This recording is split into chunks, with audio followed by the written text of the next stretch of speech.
Ieri mi sono ritrovata a parlare con un ragazzo dei vari lavori che ho fatto nel mio passato e mi ha chiesto qual è stato il momento peggiore di questa tua esperienza lavorativa. Non mi sono venute in mente le ore passate a smistare gli indumenti del negozio. Non mi è venuta in mente l'ansia da email che mi ha mandato il mio capo quel giorno dicendomi dobbiamo parlare. Mi è venuta in mente quella volta che facendo la hostess a una fiera mi sono ritrovata per 3 ore a dover fissare il vuoto. E da lì mi è venuto in mente quanto io rifugga dalla noia. Non solo per me, ma per tante altre persone sia impossibile annoiarsi. Come sia impossibile avere pazienza adesso. Durante quell'esperienza mi ero ritrovata a fissare per 3 ore il vuoto perché dovevo controllare un'entrata alla quale non entrava praticamente nessuno. Quindi stavo lì a fissare il vuoto e non potevo guardare il telefono, non potevo leggere libri, non potevo fare nulla, dovevo soltanto stare lì ferma e imparata.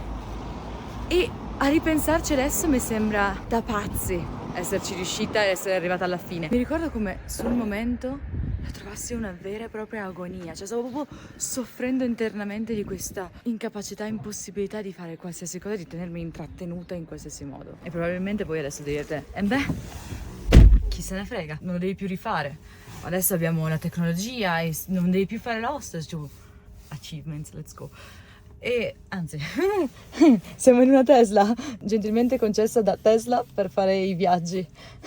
In realtà mi sono resa conto di come avere pazienza e riuscire ad annoiarsi sia un qualcosa di, secondo me, sovraumano. Che se veramente riesci a sopravvivere dal non fare nulla, complimenti. E ho trovato super interessante uno studio fatto da uno psicologo della University of Virginia che diceva che circa il 45% delle persone sottoposte a questo test hanno preferito ricevere degli elettroshock, dei minimi elettroshock, piuttosto che essere lasciati da soli con i loro pensieri. Vediamo di dire che in questa ricerca il 67% degli uomini ha preferito ricevere un elettroshock, mentre solo il 25% delle donne ha preferito l'elettroshock.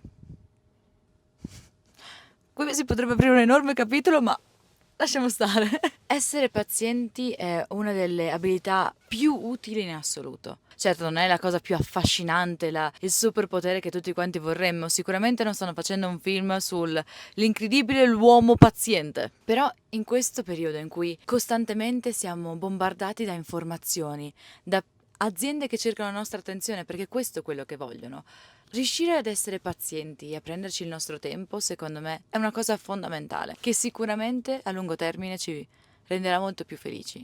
Prova solo a pensare a quanto siamo diventati impazienti. E io in primis. Mi lamento quando Amazon non riesce a consegnarmi le cose entro un giorno, ma me le consegna entro una settimana. Anche semplicemente usare un telefono leggermente datato, che non è estremamente responsive come vorremmo noi, ci rende estremamente nervosi. Probabilmente hai provato anche tu questa sensazione di trovarti dietro a due persone che camminano piano e tu non devi andare da nessuna parte, non sei di fretta, magari sei anche in anticipo, ma comunque ti dà fastidio camminare dietro le persone lente, perché sei impaziente. Oppure quando apri una pagina internet che non si carica immediatamente e subito cominci a dare di matto, a imprecare contro i web developer che hanno creato quel sito. O alla linea telefonica.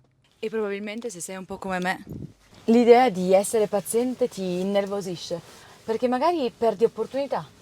Perché nel momento in cui tu non sei presente, non sei attivo, magari per colpa di quelle persone che camminavano un po' più lente davanti a te, hai perso il momento della tua vita di incontrare il regista che ti avrebbe fatto diventare l'attore più famoso del mondo. In realtà una cosa che anch'io sto cercando di imparare è che avere pazienza non vuol dire perdere qualcosa, anzi ti permette di riprendere in mano la tua vita, soprattutto il tuo presente.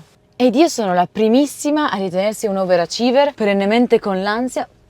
Quanti beep che fa sta macchina. Giuro, sono brava a guidare, lo giuro, lo giuro, lo giuro, lo giuro. Io sono una delle primissime a ritenersi estremamente impaziente. Ho bisogno di essere perennemente attiva, perennemente fare qualcosa. Però ho 3 consigli che posso darti se anche tu ti trovi in questa situazione. Cose che anch'io sto cercando pian piano di implementare perché ritengo siano fondamentali. Prima cosa, fermati a pensare. Nei momenti in cui ti ritrovi a dover aspettare, sfrutta i momenti di attesa. Ovvero, quante volte ti sarà capitato di aspettare il tuo amico che è in ritardo?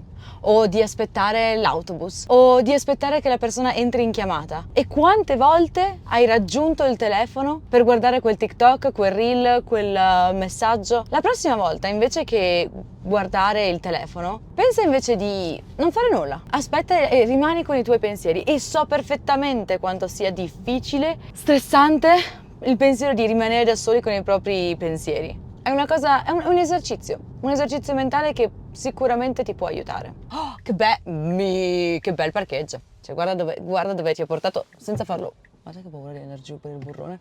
Però, guarda dove ti ho portato.